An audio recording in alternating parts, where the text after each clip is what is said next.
যেখানে খুশি যাইতে পারি, কিন্তু সেটা কি সত্যি সম্ভব হয়? দেখুন, গুপি বাঘাকে জবর জবর 3টে বর দিয়েছিলেন ভূতের রাজা। তার মধ্যে একটা এই যেখানে খুশি যাওয়ার। কিন্তু স্বাধীনতার 8 দশকে পৌঁছে ভূতের রাজার সেই জুতো জোড়ারই খোঁজে রয়েছেন কিছু মানুষ এখনো। কেন? কারণ তাদের যেখানে খুশি যাওয়ার পথে বাধা। দেখাবো যে ছবি, জীর্ণ ভাঙা নড়বড়ে সাঁকো। অভিযোগ, সরকার আসে সরকার যায়, সাঁকো থেকে স্বাধীনতা মেলে না, সেতু বন্ধন আর হয় না।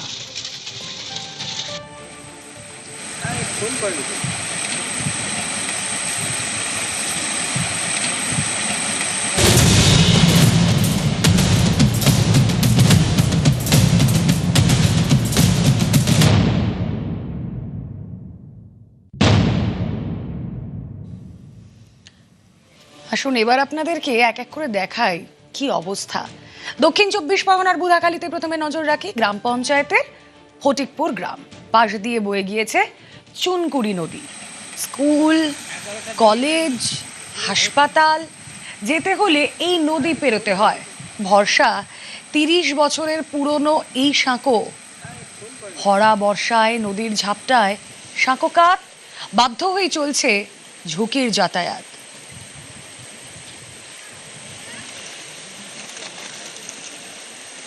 অনেকটাই জীবনের ঝুঁকি নিয়ে দাঁড়িয়ে রয়েছি একটা প্রায় ভগ্ন কাঠের সেতুতে। কয়েকদিন বৃষ্টি এবং তার জেরে মাটিতে ধস, এবং তারপরেই কিন্তু এই ভগ্ন প্রায় সেতুটিতে আমি ঠিকঠাক দাঁড়াতে পারছি না। আমি দেখানোর চেষ্টা করব। পুরো সেতুটি কিন্তু ভেঙে গিয়েছে এবং এখনও পর্যন্ত এই সেতুটি কোনো রকম গ্রামবাসীরা তালিতাপ্পা দিয়েছে বাঁশ দিয়ে, এবং তারপর যাওয়া আসা করছে। আমার সামনের দিকটা হচ্ছে ফটিকপুর, এবং এই ফটিকপুরের মানুষজনরা প্রতিনিয়ত এই ব্রিজটার ওপর অবলম্বন করে। প্রচুর সংখ্যক ছাত্রছাত্রীরাও এই ব্রিজের ওপর থেকে কিন্তু ওই পাশে রাজনগর গ্রাম রয়েছে, সেখানে যে স্কুল, সেই স্কুলে যায়। এই মুহূর্তে পরিস্থিতিটা ভয়ঙ্কর, শুধু এখন নয়, রাতের বেলাও কিন্তু এই ব্রিজের ওপর থেকেই আসতে হয়। আমাদেরও তো সমস্যা পড়তে হয়, যেতে আসতে, সাইকেলে যায়, বাইক যায়, ভেঙে গেছে, যাতায়াতের অসুবিধা হচ্ছে, অনেকটা ঘুরে ঘুরে আসতে হচ্ছে। আবার আমরা এখন যেতে পারিনি, আমাদের ভয়েতে হাত পা কাঁপতেছে। এই পোলটা ভেঙে গেছে ধস লেগে। পোলের খুঁটিটা খুব পরিস্থিতি খারাপ। বৃষ্টি এমনি এই পাড়ার ছেলেরা 2-4টে বাঁশ দিয়ে চলাচল করতেছে, খুব রিক্সে, জীবনের ঝুঁকি নিয়ে। ছাত্ররা যেতে পারছে না, আমাদের গায়ে ওদিক দিয়ে ঘুরে নিয়ে যেতে হয় 2-3 কিলোমিটার, ওখান থেকে ঘুরে উগলি বাজে। আপনারা চাচ্ছি ভালো হোক, পোলটা ভালো করে মেরামত করা হোক।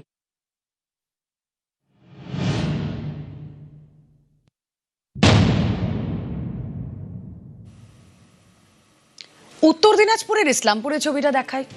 ডাঙ্গাপাড়া এলাকার দলনচা নদী, আর সেই নদী পেরোতে কয়েক হাজার মানুষের ভরসা। দেখুন কি ভরসা, কত নড়বড়ে ভরসা। হ্যাঁ, এই সাঁকোই নিত্যদিনের যাতায়াতের সঙ্গী।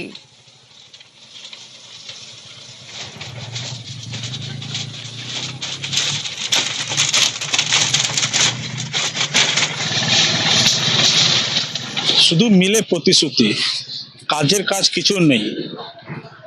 গত 15 বছর তৃণমূল আমলে এমনটাই প্রতিশ্রুতি পেয়েছেন ইসলামপুর ব্লকের ডাঙ্গাপাড়া এলাকার বাসিন্দারা। প্রথমে জমি জটের সমস্যা বললেও সেই সমস্যার সমাধান করে দেন গ্রামবাসীরা। গ্রামবাসীরা নিজ উদ্যোগে রাস্তার জন্য জমি রেজিস্ট্রিও করে দেন। কিন্তু এখনো পর্যন্ত সেই ডাঙ্গাপাড়ার যে বাসের সাঁকো, সেই বেহাল বাসের সাঁকোর উপর দিয়েই যাতায়াত করছেন সাধারণ মানুষ। আগে 34 বছর রাজ করে গেল সিপিএম সরকার, তারপরে আসলে আমাদের টিএমসি সরকার 15 বছর রাজত্ব করে গেল। ব্রিজের মাপ নিয়ে গেল, রাস্তার মাপ নিয়ে গেল, সবকিছু আশ্বাস দিচ্ছে, আজ পর্যন্ত ব্রিজ হচ্ছে না। এখান থেকে প্রতিনিয়ত প্রত্যেক সপ্তাহে একজন দুজন এখানে পড়ে জখম হচ্ছে না। আমাদের সরকারের কাছে একটাই অনুরোধ যে আমাদের এখানে একটা ব্রিজ চাই। আমরা এখানে যে যাতায়াত করতেছি বাপদাদার আমল থেকেই, মানে এরকম হচ্ছে, বলছে হয়ে যাবে বলতেছে, কিন্তু হচ্ছে না। খুব এটা অসুবিধা হয়, কতজন এখান থেকে পড়ে যায়, মাজা ভেঙে যায়, কতজন কত অসুবিধা হচ্ছে, লোকের বলার শেষ নেই এগুলো। আমরা তো চাচ্ছি, এটা আশা করতেছি যে হ্যাঁ, এই সরকার এসেছে, আমাদেরকে এটা হয়ে যাবে।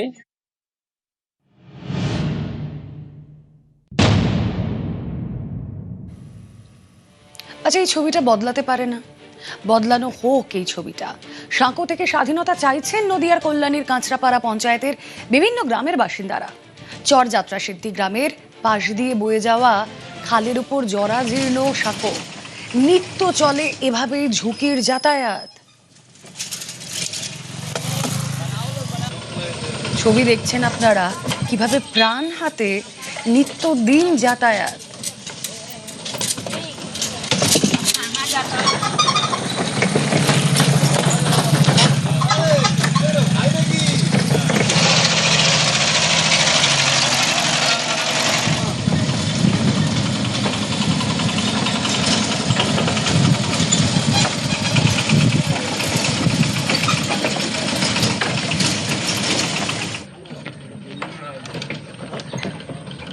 একদিকে গ্রাম একটা নয় 3-4টে গ্রাম রয়েছে, অন্যদিকে কল্যাণী শহরের সাথে যোগাযোগ করার জন্য যে মূল রাস্তা যায় গ্রামগুলো থেকে, সেই রাস্তা রয়েছে। আর মূল ভরসা হচ্ছে কাঠের ব্রিজ। এই কাঠের ব্রিজ যে কি অবস্থা রয়েছে, সেখানে একেবারে কাঠ, সেই কাঠ কার্যত ভেঙে উধাও হয়ে গেছে। এর উপর দিয়েই 4 থেকে 5 হাজার মানুষ তাদের ভরসা, জীবন জীবিকা থেকে শুরু করে শহরের সাথে যোগাযোগ, হাসপাতাল, স্কুল, কলেজ সর্বত্রই এই কাঠের সেতুর উপর দিয়ে তাদের মূল ভূখণ্ড অর্থাৎ কল্যাণী শহরের সাথে যোগাযোগ স্থাপন করতে হয়। বিগত সরকারের আমলে বারবার জানিয়েও কোনো রকম সুরাহা হয়নি এই কাঠের সেতুর। ব্রিজটা অবস্থা খুবই খারাপ। আগে যে সরকার ছিল ওই সরকারকে বলা হয়েছিল, অনেকবার আমরা আবেদন করেছি, অনেকবার অবজেকশন করেছি, করার পরে ব্রিজটা এই মুহূর্তে এরকমই আছে শুরু থেকেই। যে রাত্রেবেলা পেশেন্ট নিয়ে যাই, কোনো ডেলিভারি পেশেন্ট হোক, যেই পেশেন্ট হোক, আমাদের খুবই অসুবিধা হয়। আমরা খাটিয়া করে হোক বা কলে তুলে নিয়ে এসে এই পারে পার করিয়ে এই পার থেকে আমরা নিয়ে যাই। মোটর ভ্যান নিচে পড়ে গেছিল, লোক 2জন বেঁচে গেছে। ওরা অল্প মাল তুলে নিয়ে যাচ্ছিল, ওখান থেকে ভেঙে গিয়ে পড়ে গেছিল। কি চাইছে, আমাদের পাকা রাস্তা হয়ে গেলে ভালো, ব্রিজ হয়ে গেলে কাজ সুবিধা হয়ে যাবে। ইলেকট্রিক লোক আছে তো, এইখানে গাড়ি বেঁধে যায়, বেঁধে নিয়ে গিয়ে ওইখানে কাজ করে, মানে হেঁটে গিয়ে কাজ করে।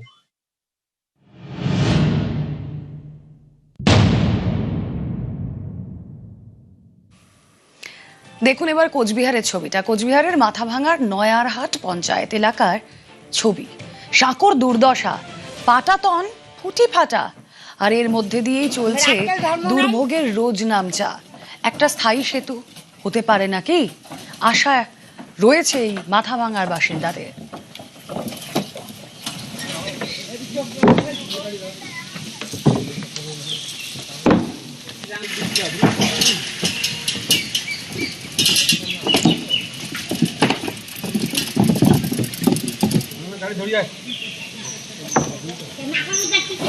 মাথাভাঙা নয়ারহাটের উপুনি নদীর উপর জরাজীর্ণ এই কাঠের সেতু দ্রুত পাকা করার দাবি তুলেছেন স্থানীয় বাসিন্দারা। স্থানীয়দের অভিযোগ, নড়বড়ে এই কাঠের সেতুর উপর দিয়ে যাতায়াত করা খুবই কষ্টকর, কারণ এই কাঠের সেতুর মাঝে রয়েছে বাঁশ। আপনারা দেখতে পাচ্ছেন এই যে বাঁশ দিয়ে কাঠের সেতু দিয়ে চলাচল করছেন এলাকার সাধারণ মানুষ।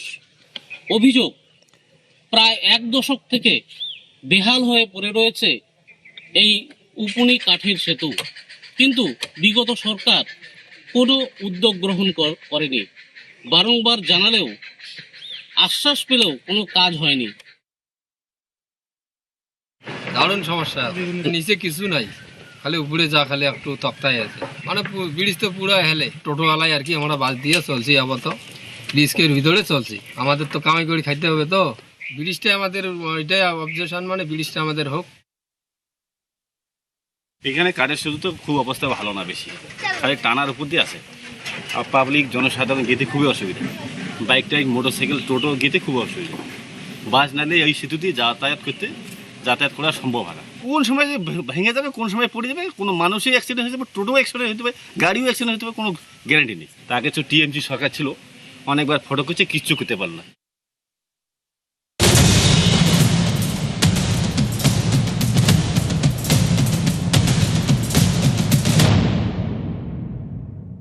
আচ্ছা, এবার নব তৃণমূলের অনুষ্ঠানে হঠাৎ কাকে দেখা গেল? কুণাল ঘোষকে। চন্দ্রিমাদের স্বাধীনতা দিবস পালনে বেলেঘাটার এমএলএ। মেট্রোপলিটনে নব তৃণমূলের অফিসে অনুষ্ঠান, চন্দ্রিমা অরূপদের সামনে বক্তব্য রাখলেন কুণাল ঘোষ। যে ছবি আপনারা দেখছেন, মমতা তৃণমূলের নেতা কুণালের বক্তব্য শুনলেন চন্দ্রিমারা।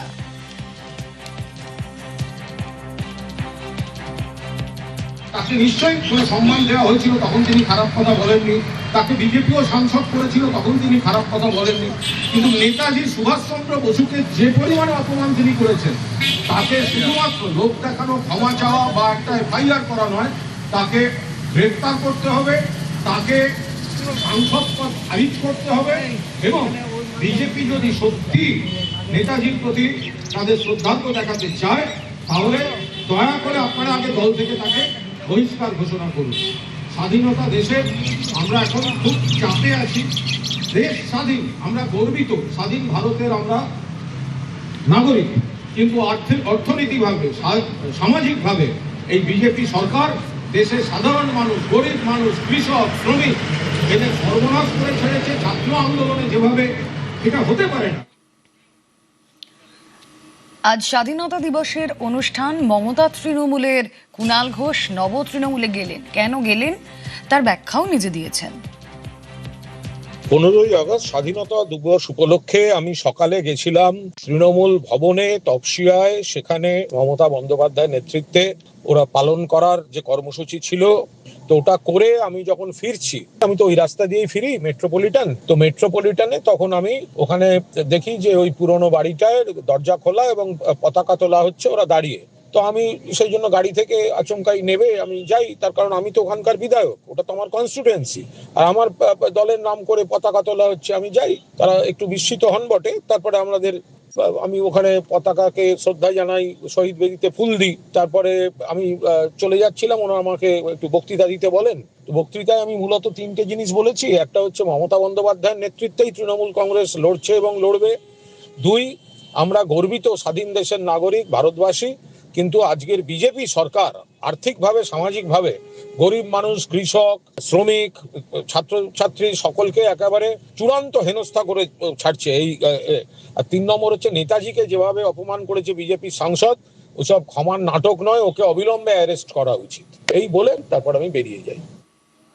যে ছবি আমরা দেখলাম, আসলে এই ছবি নিয়ে এখন কথা হচ্ছে, তার কারণ তৃণমূল দুটো ভাগে বিভক্ত, মমতা তৃণমূল এবং নব তৃণমূল। আসুন কথা বলি। চন্দ্রিমা ভট্টাচার্য এই মুহূর্তে রয়েছেন আমাদের সঙ্গে। চন্দ্রিমাদি, স্বাগত জানাবো নিউজ 18 বাংলায়। প্রথমেই আপনাকে স্বাধীনতা দিবসের অনেক শুভেচ্ছা জানাই। দিদি, যে ছবি দেখলাম আমরা, এবার কি তাহলে মমতা তৃণমূল এবং নব তৃণমূল কুণাল ঘোষের উপস্থিতি নিয়েই যদি বলি, তাহলে হাতে হাত ধরে এগিয়ে যাবে আগামীতে?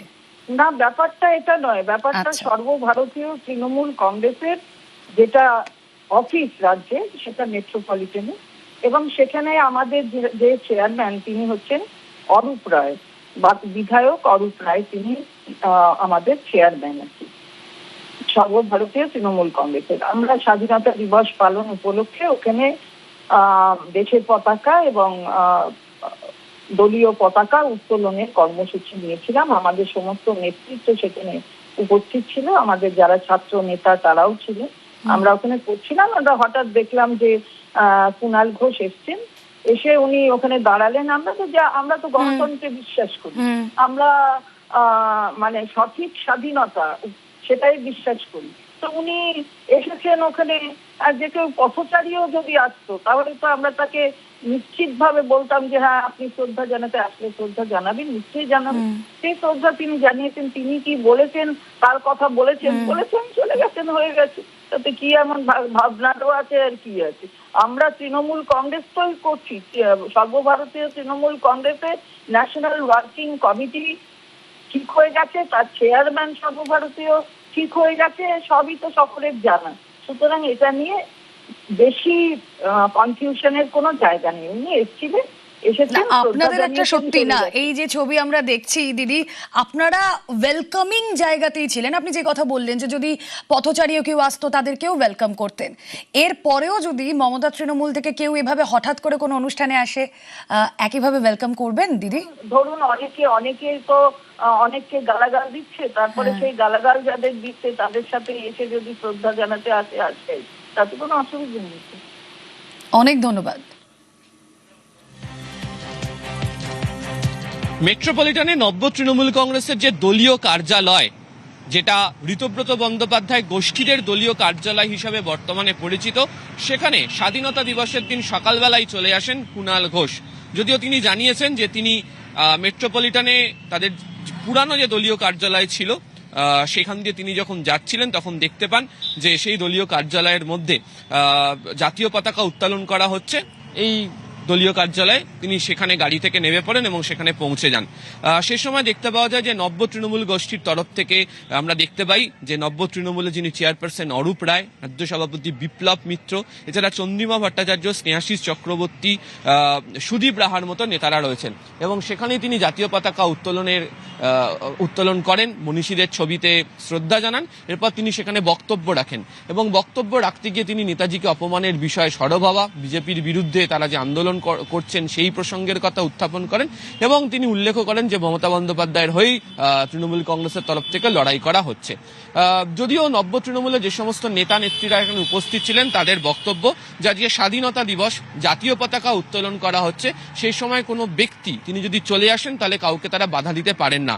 তবে ওই ব্যক্তি তিনি কি বক্তব্য রেখেছেন সেই বক্তব্যের সঙ্গে তাদের সহমত হওয়ার কোনো বিষয় নেই। তার কারণ তাদের শিবিরের তরফ থেকে নির্দিষ্ট রাজনৈতিক ইস্যু নিয়ে লড়াই করা হচ্ছে এবং তারা দলগতভাবে সিদ্ধান্ত নিয়ে সেই পক্ষের দিকেই থাকবেন। ফলে কে কোথায় কিভাবে এসে এই রাজনৈতিক বক্তব্য রাখছেন তা নিয়ে তাদের কোনো প্রতিক্রিয়া দেওয়ার জায়গা নেই। ক্যামেরা সুব্রত জানার সাথে আবির ঘোষাল, নিউজ 18 বাংলা, কলকাতা।